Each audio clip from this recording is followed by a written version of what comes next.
Hey everyone, Kyle once again, and welcome back to another movie review and back on the Pokemon franchise.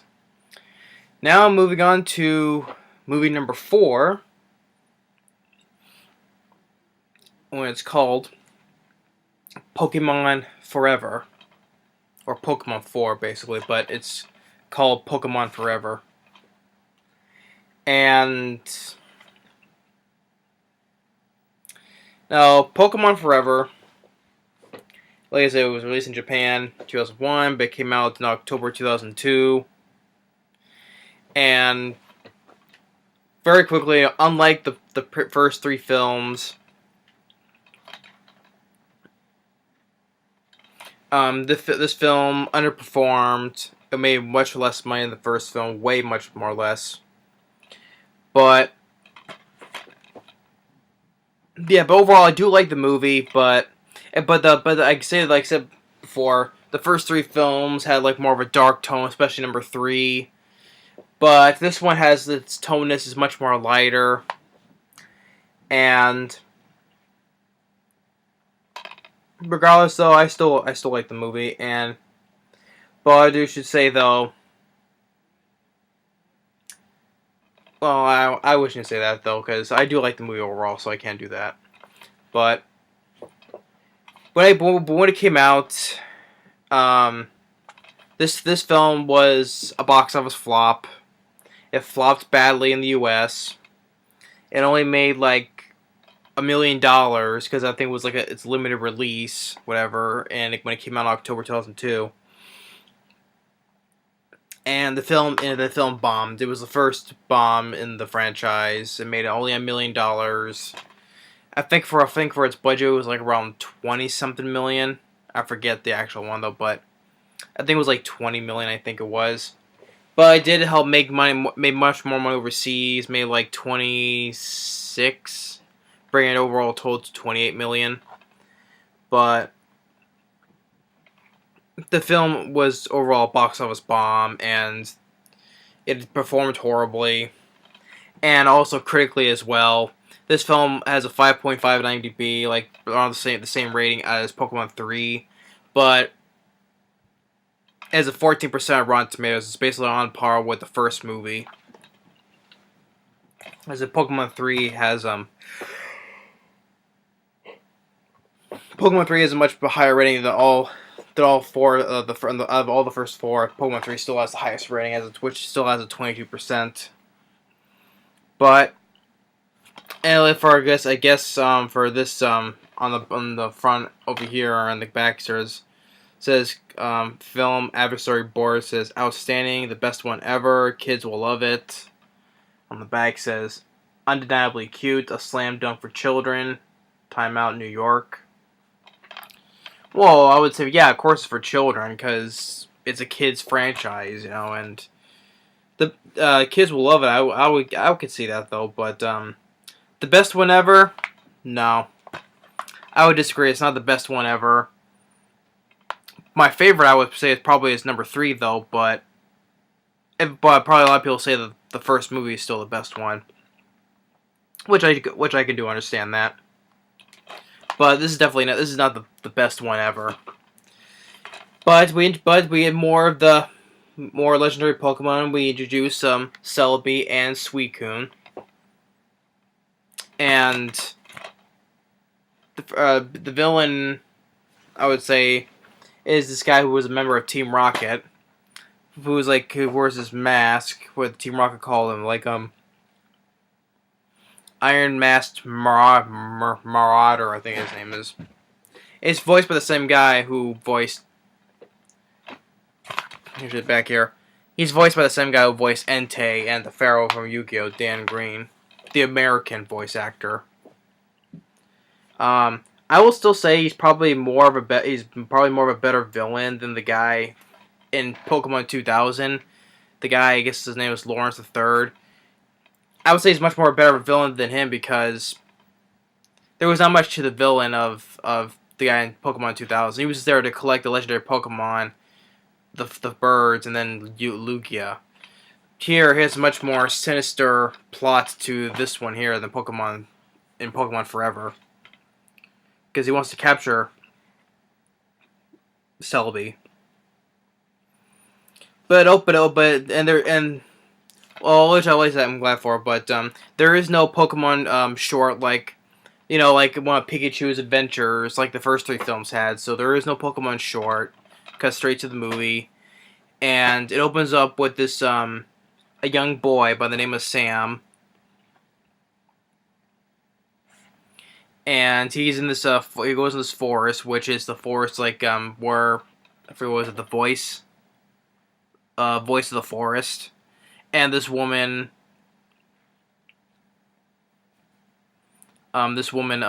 tells him about these you hear the you should stop when you hear the voice of the forest.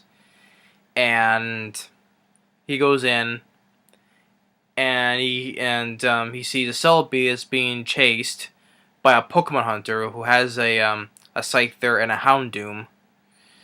And one thing leads to another is that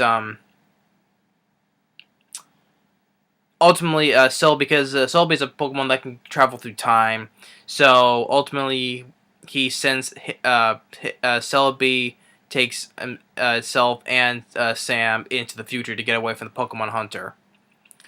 And then it takes place 40 years into the future, where the guy, the Iron Mask Marauder, visits that same Pokemon hunter who is now an old guy, and he captures he takes one of his captured Pokemon, which is a Tyranitar, and uses what he calls his a Dark Ball. Waiting when he captures it, and once he captures it, it becomes evil, and their abilities are raised up to, are increased basically. So after he releases it back out, starts destroying the guy's place, and then the title shows up.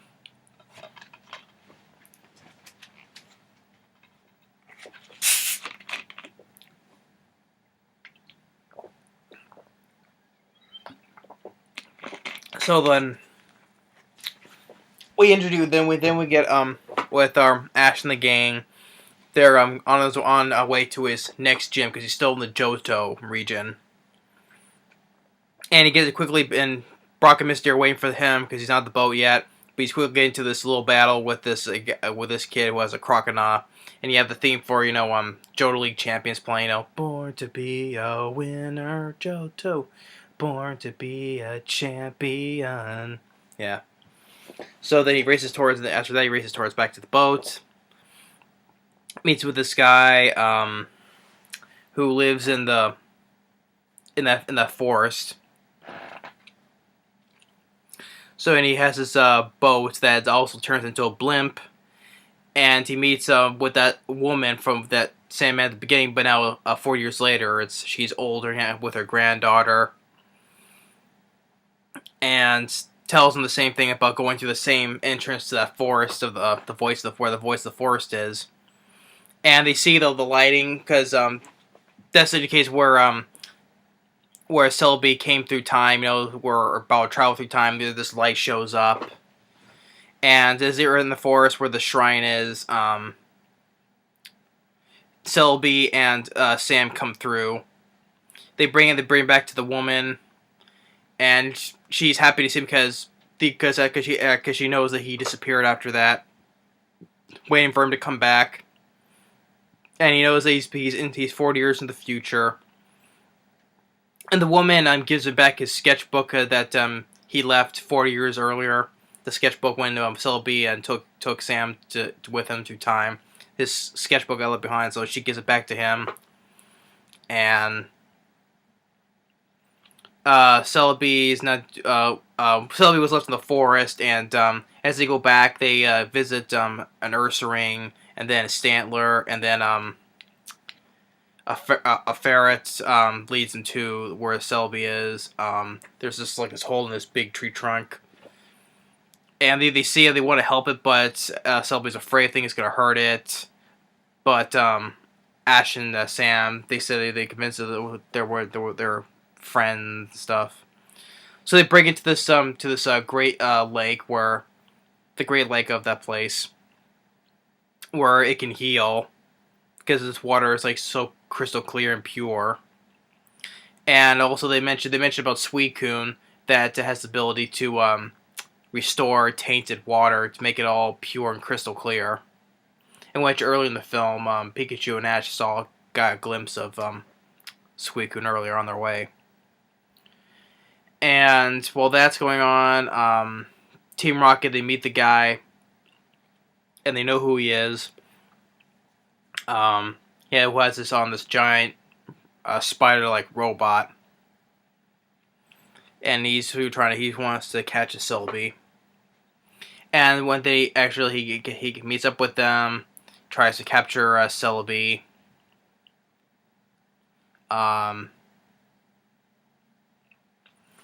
Like he brings up the Tyranitar. Brock gets his Onyx to fight it, and the point where he gets the guy releases a Scizor and a Sneasel, and Pikachu Ash gets his Bayleaf to fight the Sneasel, the Scizor, and then Sam gets his Charmeleon out in this weird looking Pokeball. Well, I guess back then because it's because back then earlier, Pokeballs like those didn't exist, so he has this old-fashioned one, I guess. He has a Charmeleon to fight the Sneasel. They beat him, and the guy says, these kids are not as whippy as I thought they would be. And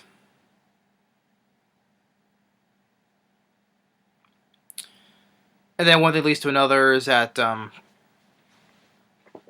guy eventually does it's before that where they spend the night there and they spend some time with the Celebi again, where Sam sketches a picture with a Pikachu next to Celebi when they're both sleeping. So they spent the night there, and by the next morning, then the guy comes back again and does capture Celebi, uses the Dark Ball, and now this makes Celebi evil.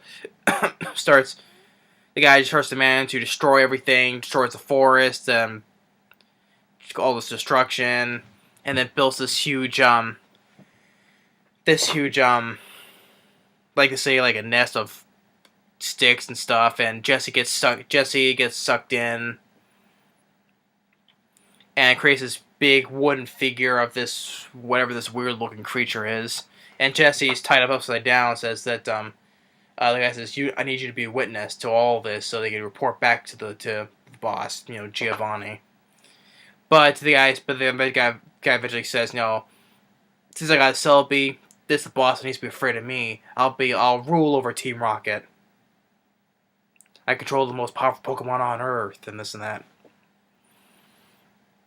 So they have to find a way. So they see the whole thing again, and then they try to get to a fight again. This is when Brock sends his Onyx to fight the Tyranitar. Sends that thing flying into the lake, and then Sam and Ash, they eventually sneak into the place. Like, they're about to fall, Jesse catches them and then helps them back in there. They climb to where Celebi is, and says, Celebi, remember us, and it's a typical thing, if they're being controlled, like, oh, remember us, you need to fight the control, whatever. And eventually, Celebi breaks free of the control and brings the whole thing down, and the guy falls, and Jesse falls out, and the whole thing sinks into the sinks in. But Celebi, where is it? Yeah, that's what I thought, though. Yeah, even though I can see it, though, Celebi is dead, apparently. It's like one of the few times you see a Pokemon actually die. So yeah, Celebi is dead. Like, they try to put in the water, but the water is filthy. And Suicune, the Suicune tries. He does make the water back to being crystal clear again, but it still doesn't work. Celebi is still dead. But they all start crying, and eventually the lights are lighting up again, and there's a whole bunch of Celebis from past and future that resurrect their friend, and then they all go back to wherever they came from. Then the guy, the Iron Master Marauder, jumps in, grabs Celebi, uses the jetpack to escape, but Ash holds on to him. Pikachu electrocutes the guy, and he falls back. So, and where he lands is from where the woman is her granddaughter, and the guy, I forgot who the guy's name that they met earlier, and all the Pokemon in the forest that surrounds him. And he's like, and he doesn't have any of his dark balls that he has with him. He's lost all of them, and he says, "Oh, it's all been a big misunderstanding, and this and that." Then all the bug Pokemon, they use their string shot to tie him up. So, and after that, Celebi wants to take Sam back to his original time and says, well, we'll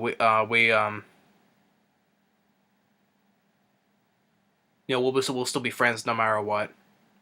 So after that, after they say goodbye to him, they take him back through his original time frame, and Ash starts crying as well, and they know because they'll miss him. And then they say goodbye to Suicune. I think it was before that part they say goodbye to Suicune. And after they were gonna leave again, they call Professor Oak saying that we saw Celebi and Suicune, and